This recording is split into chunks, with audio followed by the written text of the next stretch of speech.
Assalamualaikum Sobat Football United. Semoga semuanya sehat-sehat selalu, sehat-sehat sekeluarga. Oke. Di pertandingan ketika Manchester United menang menghadapi Chelsea, ternyata ada situasi yang menarik ya, sekaligus juga luar biasa. Jadi Kapten Manchester United Bruno Fernandes ini mencetak gol ke-100 untuk klub. Sesuatu yang fantastis. Bahkan dia juga meraih penampilan yang ke-200 bersama dengan Manchester United. Terkait dengan raihan gol yang 100 itu ya, di sosial media termasuk juga di Twitter nih banyak dibahas bahwa pemain tengah yang mencetak gol lebih dari 100 kali untuk Manchester United ya, hanya ada 4. Gelandang atau pemain tengah ya, mau itu gelandang tengah, gelandang bertahan, gelandang serang, yang mencetak lebih dari 100 gol di Manchester United itu hanya ada 4. Sir Bobby Charlton, Ryan Giggs, Paul Scholes, dan Bruno Fernandes. Nah, ini menunjukkan menurut gua bahwa Bruno Fernandes sejajar dengan legenda Manchester United dari raihan gol ya. Sekali lagi dari raihan gol itu dia sejajar dengan legenda Manchester United. Tadi disebutkan ada Sir Bobby Charlton ya kan, Ryan Giggs, Paul Scholes, dan Bruno Fernandes. Faktanya demikian ya. Gue tahu mungkin ada banyak yang tidak suka dengan Bruno Fernandes, tapi sekali lagi ini adalah fakta gitu ya. Gue hanya berbicara dan gue sampaikan ini merupakan fakta. Hal-hal lain mungkin yang terkait dengan Bruno Fernandes yang lebih kontra misalnya, sejauh ini gue lihat sih lebih banyak situasi subjektif gitu ya. Ya Bruno terlalu sering protes, Bruno selalu ya senang marah-marah di atas lapangan, hal-hal seperti itu gitu.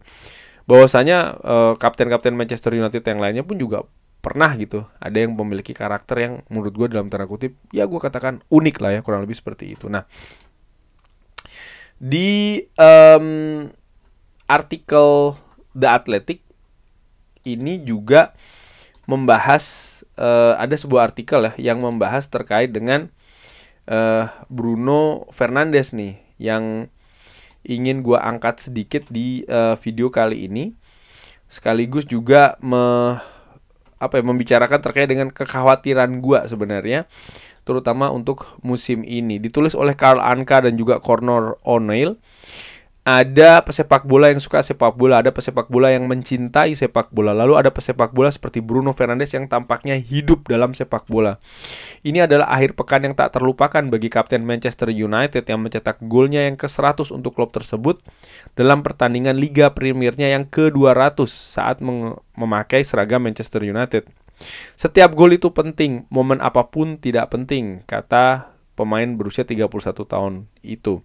Ini adalah momen besar bagi saya untuk mencapai sejarah itu, sangat besar untuk sebuah klub besar.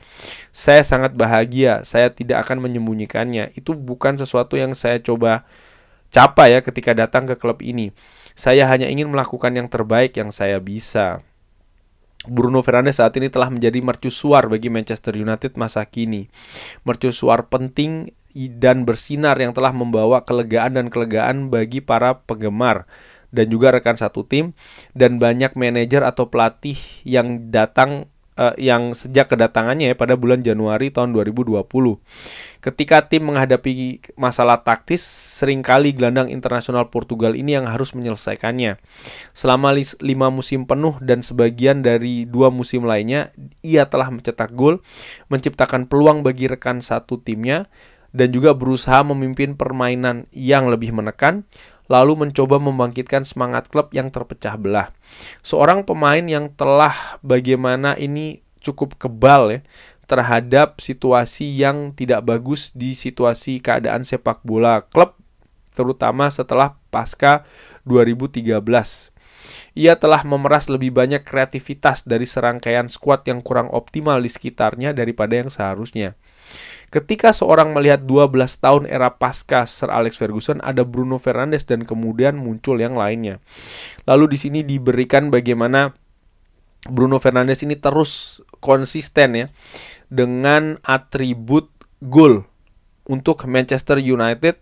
Bahkan ini dilakukan semenjak kedatangannya di musim 2019-2020. Praktis sudah 1, 2, 3, 4, 5, 6 memasuki musim ke-7 dan Bruno masih konsisten dalam memberikan gol dan juga assist untuk Manchester United.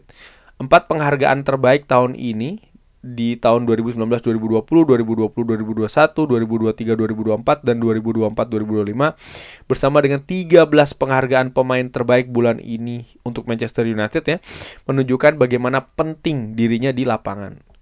Luar biasa, 13 kali pemain terbaik bulanan di Manchester United. Di luar lapangan, Bruno Fernandes juga berupaya ekstra untuk hadir di Akademi Manchester United dan pertandingan tim putri Manchester United jika memungkinkan. Jadi dia juga hadir tuh di tim akademi, hadir juga di pertandingan tim wanita Manchester United ya. Menjelang final Piala FA 2024, ia mendekati para eksekutif dari salah satu pemilik klub, Ineos ya, dan menawarkan diri untuk menanggung biaya perjalanan dan pada saat final bukan Piala FA ini ya, tapi menjelang final kalau tidak salah Europa League. Cuman gue lanjutkan lagi. Piala FA 2024, untuk menanggung biaya perjalanan dan akomodasi staf klub yang akan pergi ke pertandingan di London. Dia adalah jantung dari klub sepak bolanya. Seorang improvisator yang flamboyan yang melukis dengan palet warna berbeda dibandingkan kebanyakan gelandang serang di Premier League. Lalu ada juga grafik ini bagaimana di Manchester United ya, pencetak gol terbanyak setelah Bruno Fernandes ini datang ke Manchester United. Ini adalah Bruno Fernandes. Itu yang pertama, top skor di klub setelah Bruno Fernandes datang sampai dengan saat ini ya. Itu adalah Bruno Fernandes dengan 100 gol. Lalu yang paling mendekati adalah Marcus Rashford dengan 74 gol. Lalu ada nama-nama lainnya, Martial 30 gol, Garnacho 25 gol, Cristiano Ronaldo 27 gol, dan nama-nama lainnya.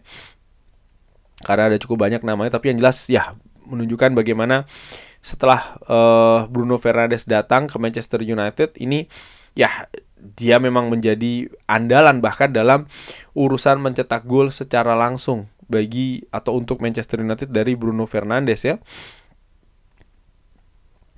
Ada beberapa pembahasan ya di artikel ini, tapi yang menarik adalah dua paragraf terakhir. Bruno Fernandes adalah seorang pria yang bermain sepak bola dengan penuh semangat, sesuatu yang kebanyakan orang hanya rasakan saat berlari menuruni bukit. Dan dia telah mencetak 100 gol untuk Manchester United. Hal itu patut dirayakan. Mungkin tidak semua orang menyukainya, tapi peran penting Fernandes bagi Manchester United di masa kini tidak dapat dipungkiri. Ya karena itu faktanya gitu loh. Mau dikatakan seperti apapun, seperti itu faktanya ya. Ada hal yang menarik yang ingin gue bahas di sini, bahwa rating dari SofaScore untuk pemain Manchester United terbaik musim ini ya, baru 5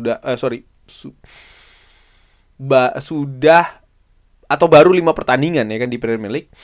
Ternyata yang paling tinggi ratingnya itu adalah Bruno Fernandes, Nocer Mazraoui, dan Matthijs de Ligt. Bruno dengan 7,5, Nocer Mazraoui 7,2, dan Matthijs de Ligt 7,1. Jadi Bruno Fernandes masih memimpin nih pemain dengan rating terbaik.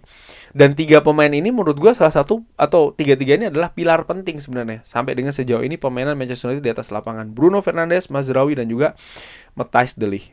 Pencetak gol terbanyak sampai dengan saat ini Bruno Fernandes dengan 2 gol.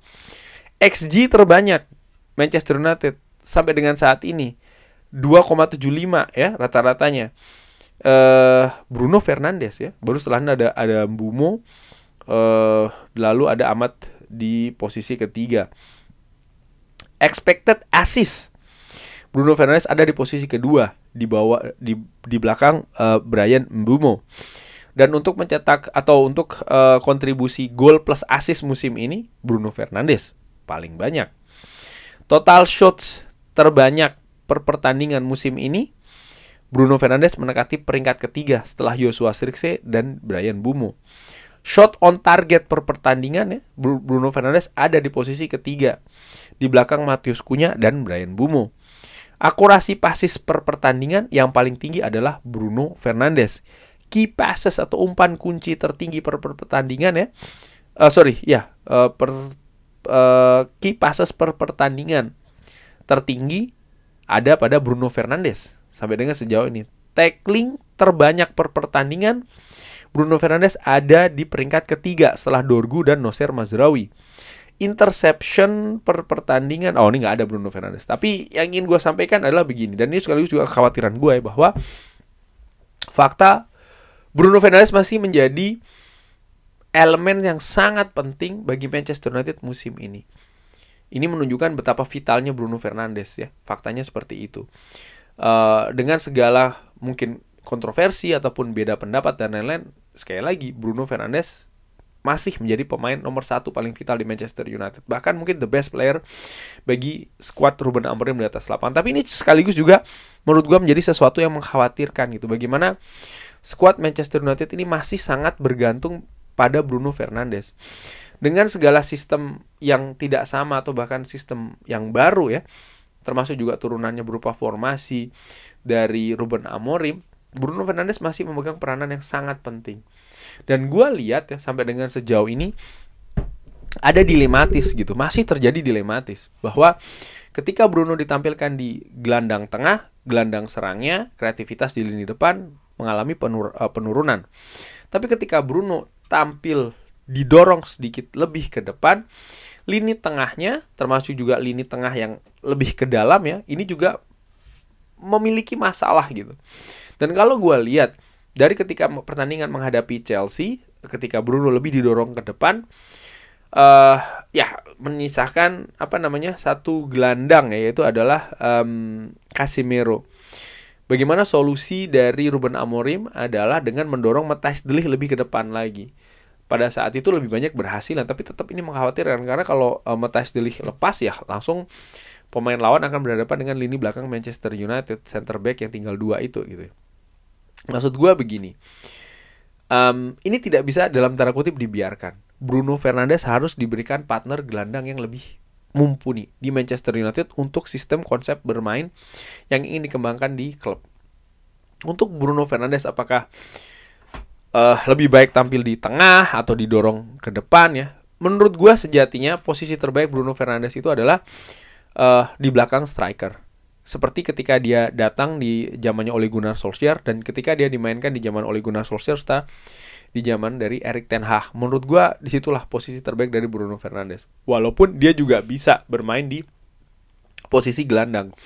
Tapi seperti kita lihat ketika Manchester United kebobolan gol pertama menghadapi Manchester City, insting naluri dari seorang Bruno Fernandes itu bukan bertahan gitu. Sehingga ketika dia ditempatkan di kotak penalti untuk momentum-momentum ataupun aksi-aksi tertentu dari pemain lawan di kotak penalti Manchester United, ya dia memiliki keterbatasan untuk memberikan kontribusi bertahan ya menurut gue Bruno Fernandes, karena ya ini bukan posisi natural.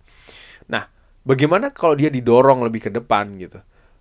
Bukankah Manchester United sudah ada Mbumo, sudah ada Cunha yang tadi juga ada beberapa atribut mereka juga cukup bagus begitu ya.